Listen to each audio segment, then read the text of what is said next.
ખેડા જિલ્લાના ઠાસરા તાલુકાના ઉધમાટપુરા ગામમાં તારીખ 30/11/2025ના રોજ પોક્સો કેસ બનેલ હતો।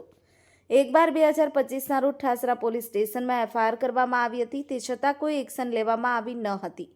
બાદ પીડિત પરિવારને ન્યાય આપવા માટે બહુજન નેશનલ ભીમ આર્મીના કાર્યકર્તાઓ મેદાને ઉતાર્યા। અમદાવાદ સિવિલ હોસ્પિટલ ખાતે પીડિત પરિવાર સાથે રહી અને ન્યાય અપાવવા બહુજન નેશનલ ભીમ આર્મી રાષ્ટ્રીય સંગઠન મંત્રી દેવેન્દ્રભાઈ મકવાણા, ગુજરાત પ્રદેશ પ્રભારી રમેશભાઈ વણકર, ગુજરાત પ્રદેશ અધ્યક્ષ Hiren Patel,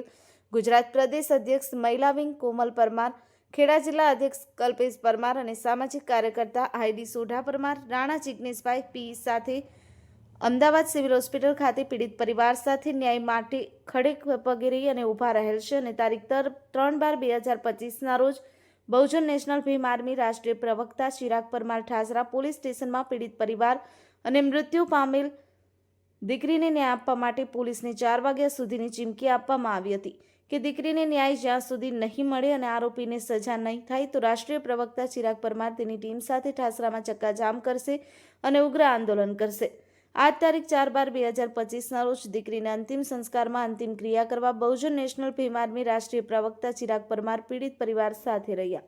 bureau report, Vande Mataram news Gujarat, Ramesh સત્યની સાથે।